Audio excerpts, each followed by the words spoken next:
Hello everyone, welcome to my channel. I am Sunaina Sharma. Last की video में हमने मानव मस्तिष्क से पहले का सारा चैप्टर कंप्लीट कर लिया था और आज की वीडियो में हम अपने ब्रेन के बारे में पढ़ेंगे। देखिए, हम किसी भी चीज़ के बारे में अध्ययन करते हैं तो सबसे पहले उसकी बाह्य आकारिकी देखते हैं। उसमें किस प्रकार की लेयर होती है, किस प्रकार से वो कार्य करता है, उसकी आंतरिक संरचना कैसी होती है और इसे कितने भागों में बांटा गया होता है, प्रत्येक भाग के अंदर कौन कौन से अंग होते हैं, उनका कार्य क्या होता है, इस प्रकार हम पढ़ते हैं। तो अपने ब्रेन के बारे में पढ़ रहे हैं तो देखिए, इसकी जो अपना ब्रेन है उसके ऊपर 3 लेयर होती हैं, ड्यूरा मैटर, एरोक्नोइड और पाया मैटर। ठीक है, फिर से ये तो होगी इसकी बाह्य लेयर, 3 प्रकार से होगी लेयर। ठीक है, उसके बाद अपने ब्रेन को कितने भागों में बांटा गया, फोर ब्रेन, मिड ब्रेन और हिंड ब्रेन। और जो अब इसके कार्य क्या क्या होते हैं, तो हम पहले कार्य के बारे में पढ़े हैं। मस्तिष्क जो है वो हमारे शरीर का केंद्रीय सूचना प्रसारण अंग है। जैसा कि ये चैप्टर स्टार्ट हुआ था तब मैंने आपको तंत्रिका तंत्र के बारे में बता दिया था।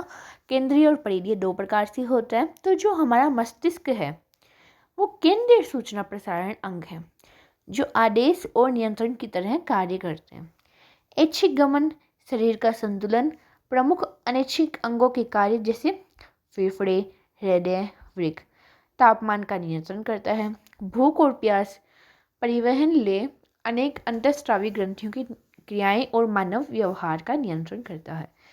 अब जैसे कि ब्रेन जो है हमारा, उसके अंदर बहुत सारी ग्लैंड पाई जाती है, यानी ग्रंथियां पाई जाती हैं।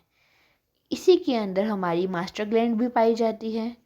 अब इन ग्लैंड के बारे में हम विस्तृत अध्ययन नेक्स्ट चैप्टर में करेंगे। यहाँ हमें सिर्फ ब्रेन के बारे में पढ़ना है। देखने, सुनने, बोलने की प्रक्रिया, याददाश्त, कुशाग्रता, भावनाओं और विचारों का स्थल है। अब मानव जो मस्तिष्क है वो खोपड़ी के द्वारा सुरक्षित रहता है।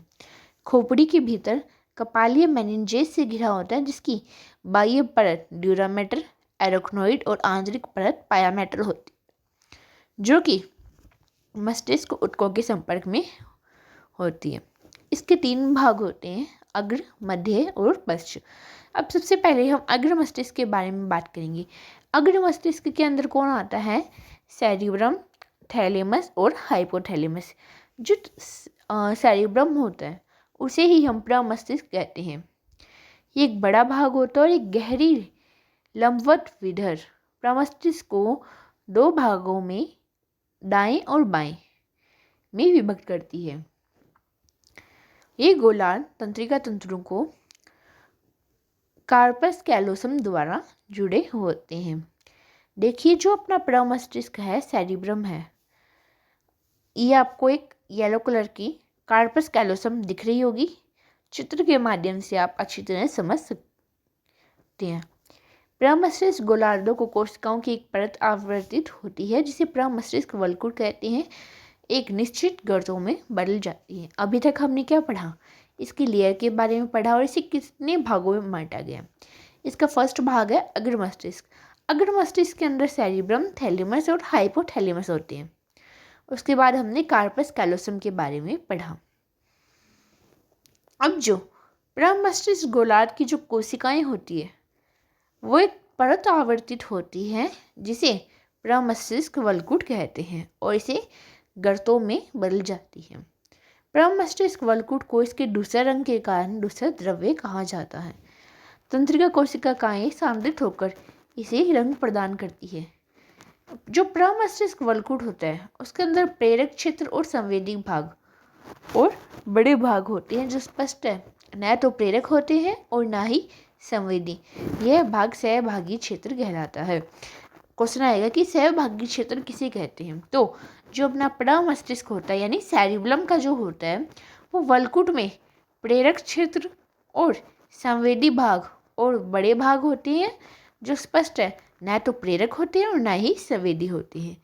तो जटिल क्रियाओं जैसे अंतर संवेदी सहभागिता, समरण, संपर्क सूत्र आदि के लिए उत्तरदायी होता है।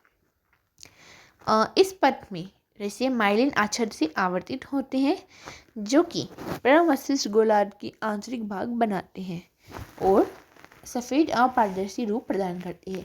अगर आपको ध्यान होगा लास्ट वीडियो में मैंने आपको इसके अंदर पॉइंट बताया था माइलिन आवरण, जब हम तंत्रिका कोशिका के बारे में अध्ययन कर रहे थे, तो आपको ये क्लियर हो गया होगा, जिसे श्वेत द्रव्य कहा जाता है। प्रमस्तिष्क थैलेमस नामक संरचना के चारों ओर लिपटा होता है, जो कि संवेदी और प्रेरक संकेतों का प्रमुख के संपर्क स्थल है। थैलेमस के आधार पर स्थित मस्तिष्क का दूसरा भाग होता है, जिसे कहते हैं हाइपोथैलेमस। अब हाइपोथैलेमस जो होता है वो कई केंद्र होते हैं। जो शरीर का क्वेश्चन आएगा आपके एग्जाम में कि हाइपोथैलेमस के क्या कार्य होते हैं बताइए, तो शरीर के तापमान, खाने और पीने का नियंत्रण करते हैं। इसमें कई तंत्रिका स्रावी कोशिकाएं भी होती जो हाइपोथैलेमिक हार्मोन का स्रवण करती हैं। प्रमस्तिष्क गोलार्ध का आंतरिक भाग और अंदरूनी अंग जैसे एमिगडाला और हिप्पोकैम्पस। अब ये आएगा कि प्रमस्तिष्क जो गोलार्ध होते हैं उनके आंतरिक भाग कौन कौन से होते हैं, अंदरूनी अंग कैसे होते, कौन कौन होते हैं। उसके अंदर एमिगडाला और हिप्पोकैम्पस एक जटिल संरचना का निर्माण करती हैं, जिसे लिम्बिक लोब और लिम्बिक या फिर लिम्बिक तंत्र कहते हैं।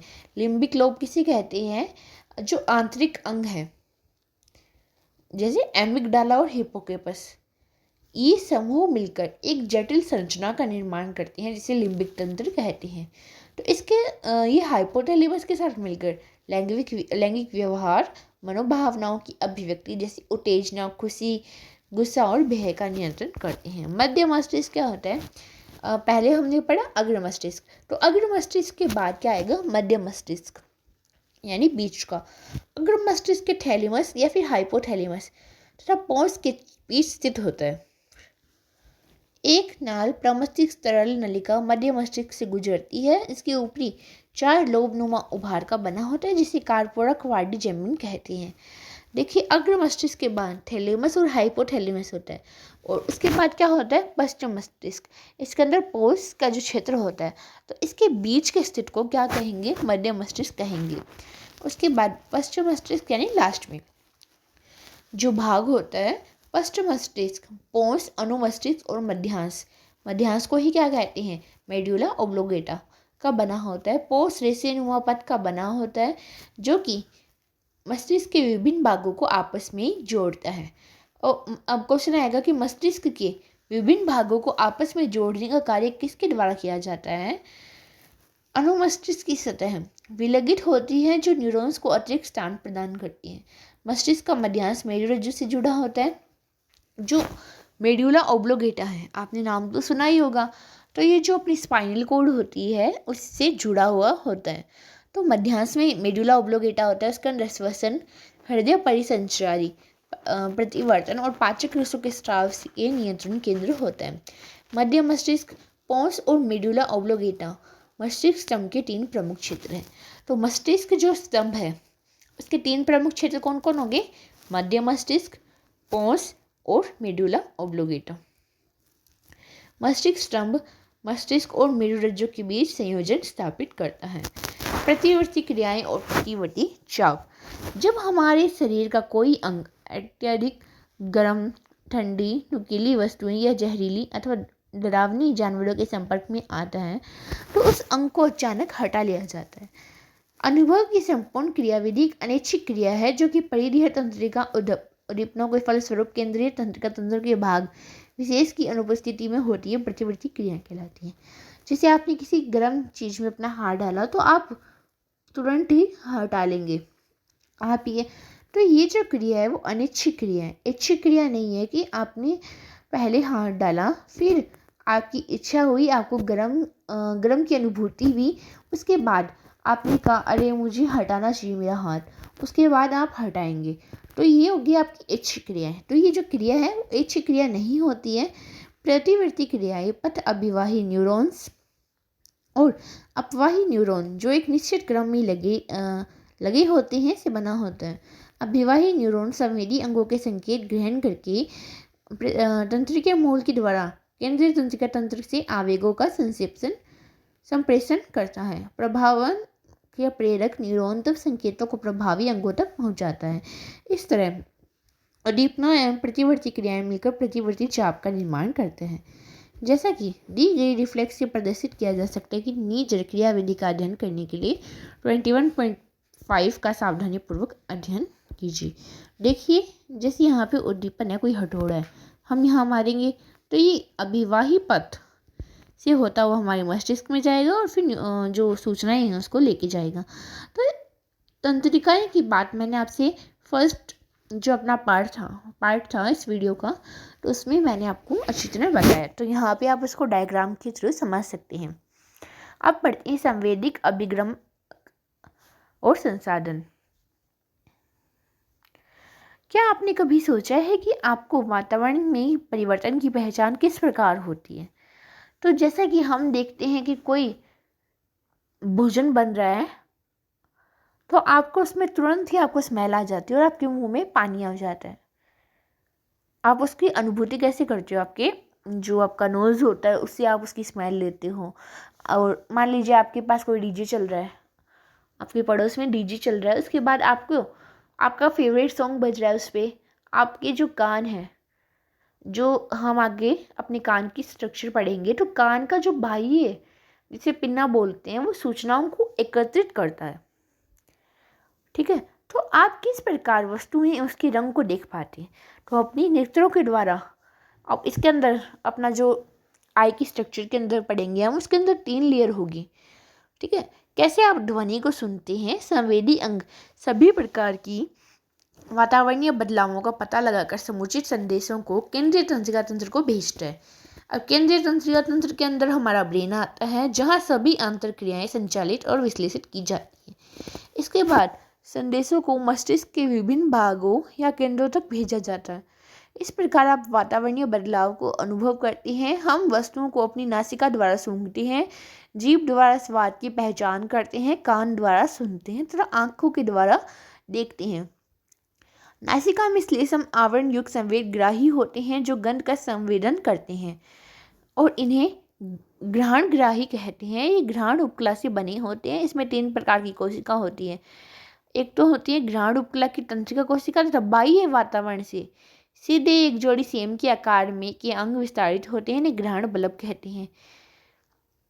और घ्राण बल्ब मस्तिष्क के पदाधार तंत्र का विस्तारण है। नासिका जिसे घ्राणांग कहते हैं तथा जीभ दोनों ही विलेय रसायनों की पहचान करते हैं। स्वाद रस संवेदन अथवा घ्राण गंध के रासायनिक संवेदन क्रियात्मक रूप से समान है तथा परस्पर संबंधित है। जीभ है वो स्वाद कलिकाओं द्वारा स्वाद की पहचान करती है। स्वाद कलिकाओं में रसग्राही होते हैं। जैसा हमने अपने डाइजेस्टिव वाले चैप्टर में पढ़ा था कि हमने जो अपनी टंग होती है उसके अंदर स्वाद अंकुर होते हैं, उसके हमने 4 टाइप पढ़े थे, 4 प्रकार पढ़े थे। फिलीफॉर्म, फंगीफॉर्म आपको याद ही होगा वो तो उससे हम अपने टेस्ट का पता लगा सकते हैं। आहार अथवा पेय पदार्थ के प्रत्येक स्वाद के साथ मस्तिष्क स्वाद कलिकाओं से प्राप्त विभेदक निवेश का समाकलन करता है और एक सुरक्षित आंगन अनुभव होता है। अब हम आँख की और कान की स्ट्रक्चर के बारे में पढ़ेंगे। तो आँख क्या होता है, नेत्र किसे कहते हैं?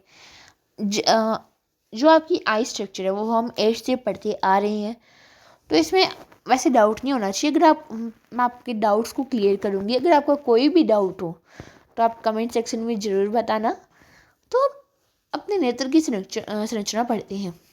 हमारे एक जोड़ी नेत्र खोपड़ी में स्थित एक अस्थि गर्तिका जिसे नेत्र कोटर कहते हैं में स्थित होता है। मानव नेत्र की संरचना और कार्य का संक्षिप्त विवरण अगले भाग में दिया गया है, यानी नीचे दिया गया है।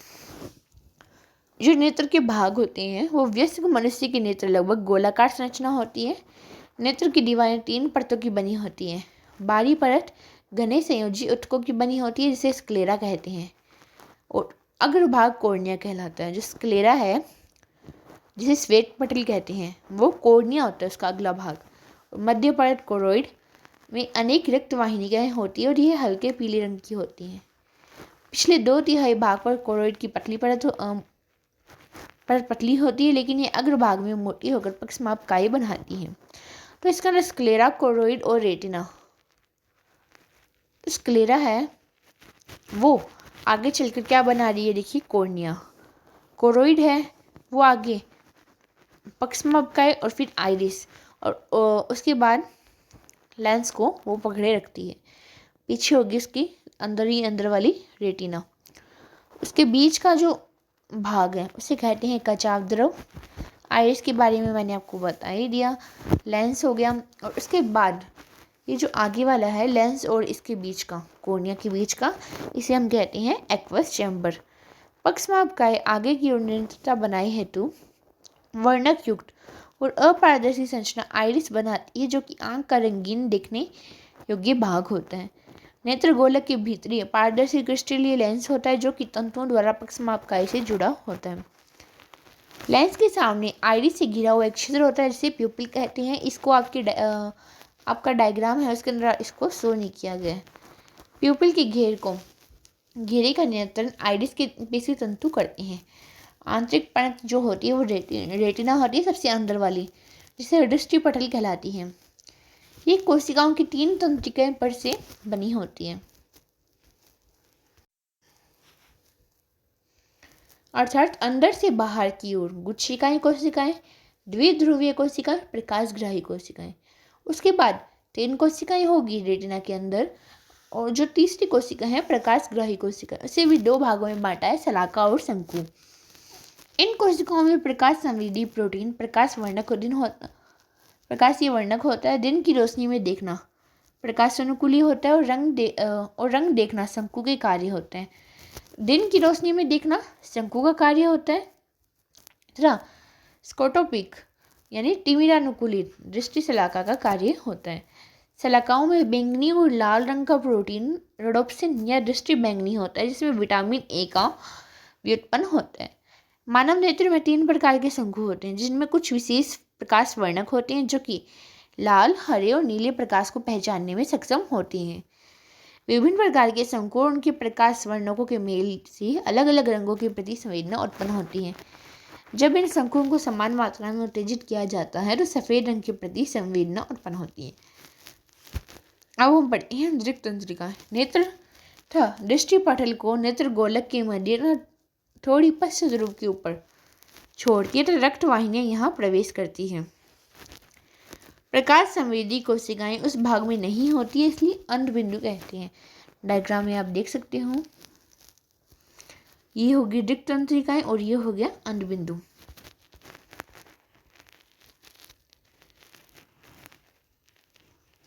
अंधबिंदु के पार्श्व में आंख के पिछले ध्रुव पर पीला वर्णक बिंदु होता है, जिसे मैक्यूला ल्यूटिया कहते हैं। इसे हाईलाइट कर लीजिएगा, और एनसीईआरटी में भी इसे बोल्ड करके लिखा गया है। इसके केंद्र में एक गर्त होता है, जिसे फोविया कहते हैं। फोविया जो होता है वो रेटिना का पतला भाग होता है, इसमें केवल शंकु संकलित होते हैं। यह वह बिंदु है जहाँ दृष्टि क्रियाएं यानी दिखाई देना अधिकतम होता है। कॉर्निया और लेंस के बीच की दूरी को एक्वस चैम्बर कहते हैं, जिसमें पतला जलीय द्रव नेत्रोध होता है, और लेंस तथा रेटिना के बीच के स्थान को कचाव द्रव कहा जाता है। तो जो कॉर्निया है और जो हमारा लेंस है उसके बीच की दूरी को तो एक्वस चैम्बर कहेंगे, और लेंस और रेटिना के बीच जो स्थान होता है उसे कचाव द्रव कहते हैं। तो अब देखते हैं देखने की प्रक्रिया, जिससे तरंग दैर्ध्य में प्रकाश किरणों को कॉर्निया और लेंस द्वारा रेटिना पर फोकस करने पर शलाका और शंकुओं में आवेग उत्पन्न होता है। यह पहले इंगित किया जा चुका है कि मानव नेत्र में प्रकाश संवेदी यौगिक यानी प्रकाश वर्णक होता है ऑप्सिन, जो एक प्रोटीन है, और रेटिनल यानी विटामिन ए का एल्डिहाइड होता है। प्रकाश ऑप्सिन से रेटिनल के अलगाव को प्रेरित करता है, फलस्वरूप ऑप्सिन की संरचना में बदलाव आता है, और यह झिल्ली की पारगम्यता में बदलाव लाता है। इसके परिणाम स्वरूप विभव अंतर प्रकाशग्राही कोशिकाओं में संचालित होता है, और एक संकेत की उत्पत्ति होती है, जो कि कुछ के कोशिकाओं में द्विध्रुवीय कोशिकाओं द्वारा सक्रिय कोशिका विभव उत्पन्न होता है, और इन सक्रिय विभव के आवेगों का दृक् तंत्रिकाएं द्वारा मस्तिष्क के दृष्टिवल्कुट क्षेत्र में भेजा जाता है, जहाँ पर तंत्रिकाएं आवेगों की विवेचना की जाती है, और जो छवि वो पूर्व स्मृति एवं अनुभव के आधार पर पहचान लिया जाता है। अब हम पढ़ेंगे अपने कर्ण की संरचना। कर्ण 2 संवेदी क्रियाएं करता है, और सुनना और शरीर का संतुलित बनाना। शरीर क्रिया विज्ञान की दृष्टि से कर्ण के तीन मुख्य भाग होते हैं, बाह्य कर्ण, मध्य कर्ण और अंतःकर्ण। बाह्य कर्ण के अंदर पिन्ना तथा ओरिकुलम और बाह्य श्रवण गुहा का बना होता है। पिन्ना वायु में उपस्थित तरंगों को एकत्रित करता है जो ध्वनि उत्पन्न करती है। बाह्य श्रवण गुहा कर्ण पटल झिल्ली तक भीतर की ओर जाती है, यानी जो अब साउंड है उसको कौन कलेक्ट करेगा? अपना जो बाह्य कर्ण जो पिन्ना होता है वो कलेक्ट करेगा। फिर श्रवण नलिका से जाता हुआ कर्ण पटल झिल्ली आ जाएगी। पिन्ना मिड्स में कुछ महीन बाल और मोम स्रावित करने वाली ग्रंथियां होती हैं। कर्ण पटल झिल्ली संयोजी ऊतकों की बनी होती है और जो बाहरी और त्वचा से अथवा अंदर श्लेष्मा झिल्ली से आवर्तित होती है। अब इसके अंदर तीन अस्थियां होती हैं, मेलियस, इनकस और स्टेपिज। और इनका ये जो कान में अपने आपने सुना ही होगा, वैसे हम बोन्स वाले चैप्टर में पढ़ेंगे, लेकिन जो हमारे कान के अंदर सबसे छोटी हड्डी होती है, शरीर की सबसे छोटी हड्डी कहाँ पे होती है? कान में। ये एक दूसरे से श्रृंखला के रूप में जुड़ी होती है। मेलियस कर्णपटल झिल्ली से और स्टेपिस कोकिलिया की अंडाकार खिड़की से जुड़ा होता है। अब देखिए, मेलियस है वो कर्णपटल झिल्ली से, ये जो आपकी कर्णपटल झिल्ली आपको डायग्राम में दिख रही है उससे मेलियस जुड़ा होगा। और लास्ट क्या है? स्टेपिज है वो कोकिलिया की अंडाकार खिड़की से जुड़ा होता है। कर्ण अस्थिकाएं ध्वनि तरंगों को अंतःकरण तक पहुंचाने की क्षमता को बढ़ाती हैं। यूस्टेकियन नलिका मध्य कर्ण गुहा को फेरिंक्स से जोड़ती है। यूस्टेकियन नलिका कर्ण पटल की दोनों ओर दाब को समान रखती है। ये क्वेश्चन आ सकता है कि यूस्टेकियन नलिका है वो क्या कार्य करती है? तो ये दोनों ओर दाब को समान रखती है। अब हम कोकिलिया के स्ट्रक्चर के बारे में पढ़ेंगे। द्रव से भरा कर्ण लैबिरिंथ कहलाता है, जो कि अस्टिल और झिल्ली नुमा लैबिरिंथ से बना होता है। अस्टिल लैबिरिंथ वाहिकाओं की एक श्रृंखला होती है। इन वाहिकाओं के भीतर झिल्ली नुमा लैबिरिंथ होता है जो कि परिलसिका द्रव से घिरा होता है, किंतु झिल्ली नुमा लैबिरिंथ एंडोलिफ नामक द्रव से भरा होता है। लैबिरिंथ के घुमावदार भाग को कोकिलिया कहते हैं। कोकिलिया की दो झिल्लियाँ होती है जिसे तीन भागों में विभक्त करती है, तो जिन्हें बेसिलर झिल्ली और राइजेनस झिल्ली होती है। इसके कितने भागों में बांटेगी? तीन में। एक तो होगा स्केला वेस्टिब्यूली और बीच का होगा उसे स्केला मीडिया और तीसरा होगा स्केला टिम्पेनी। तो वापस मैं रिपीट कर रही हूँ, दो झिल्लियाँ होती है जिसे तीन भागों में बांटती है। झिल्ली के नाम हो गए बेसिलर और राइजेनस। स्केला जो वेस्टिब्यूली है और स्केला टिम्पेनी परिलसिका द्रव से और स्केला मीडिया है वो अंतरलसिका द्रव से भरा होता है। कोकिलिया के नीचे स्केला वेस्टिब्यूली अंडाकार खिड़की में समाप्त होता है, जबकि स्केला टिम्पेनी गोलाकार खिड़की में समाप्त होते हैं। आर्गन ऑफ कोटाई आधार्य झिल्ली पर स्थित होता है, जिसमें पाई जाने वाली रोम कोशिकाएं श्रवण ग्राही के रूप में कार्य करती हैं। रोम कोशिकाएं आर्गन ऑफ कोटाई की आंतरिक स्तर पर श्रृंखला में पाई जाती है। रोम कोशिकाओं का आधारी भाग अभिवाही तंत्रिका तंतुओं के निकट संपर्क में होता है। प्रत्येक रोम कोशिका के ऊपरी भाग से कई स्टीरियो सीलिया नामक प्रवर्ध होते हैं। रोम कोशिकाओं की एक श्रृंखला के ऊपर पतली लचीली टेक्टोरियल झिल्ली होती है। अंतःकरण में कोकिलिया के ऊपर जटिल तंत्र वेस्टिब्युलर तंत्र पाया जाता है। वेस्टिब्युलर जो तंत्र होता है तीन अर्धचंद्राकार नलिकाओं और ओटोलिज से बना होता है। इसमें मैक्यूला, लघुकोश और यूटिकल का संवेदी हिस्सा होता है। प्रत्येक अर्धचंद्राकार नलिका एक दूसरे से समकोण पर भिन्न तल पर स्थित होती है। झिल्लीनुमा नलिकाएं अस्थिल नलिकाओं के लिए परिलसिका द्रव में डूबी होती हैं। नलिका का फूला हुआ आधार भाग एम्पुला, जिसमें एक उभार होता है जिसे क्रिस्टा एम्पुलरिस कहते हैं। प्रत्येक क्रिस्टा में रोम कोशिकाएं होती है। लघुकोश और यूटिकल में उभारनुमा संरचना मैक्यूला होता है। क्रिस्टा और मैक्यूला वेस्टिब्युलर तंत्र के विशिष्ट ग्राही होते हैं जो शरीर के संतुलन व सही स्थिति के लिए उत्तरदायी होते हैं। तो आज जो अपना वो चैप्टर 21 कंप्लीट हो जाएगा। इसके बाद अपना जो चैप्टर 15 है पादप हार्मोन वाला वो स्टार्ट होगा, और ऐसे ही करके उसके बाद चैप्टर 17 और फिर चैप्टर 5, ऐसे हम सीक्वेंस वाइज नहीं चलेंगे। आपका जो बराबर जैसे ह्यूमन फिजियोलॉजी भी करेंगे और प्लांट फिजियोलॉजी भी कवर करते करते चलेंगे हम साथ में, ठीक है। और आपका 15 मार्च को आपके लिए एक स्पेशल 11th क्लास के लिए स्ट्रैटेजी वीडियो प्लान होएगा।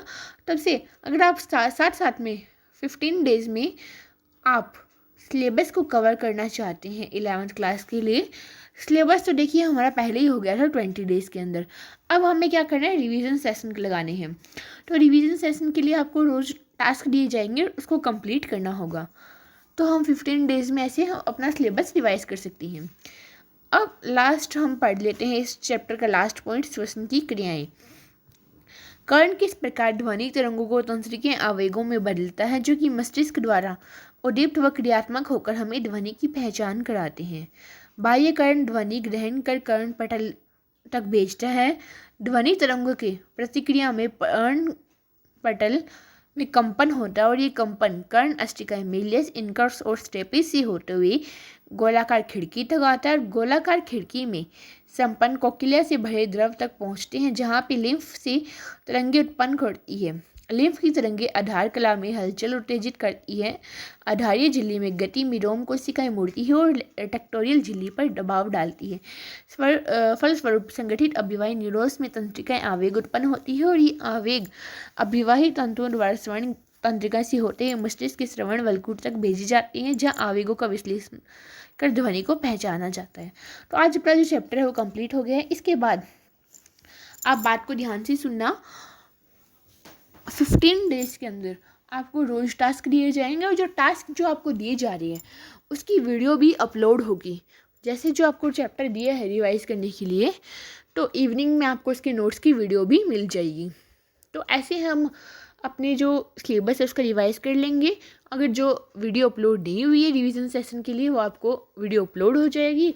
और अगर आपको खुद को कोई डाउट है कमेंट सेक्शन में ज़रूर बताना, और आपको कौन से सब्जेक्ट पे कौन सी क्लास के लिए वीडियो चाहिए, तो कौन से टॉपिक पे चाहिए, आप उसमें कमेंट करके ज़रूर बताना और अपने फ्रेंड्स के साथ शेयर करना। नेक्स्ट 5 डेज़ में हम 11th के लिए एक न्यू स्टडी प्लान ला रहे हैं, जिसमें आप है ना जल्दी से रिवाइज कर सको।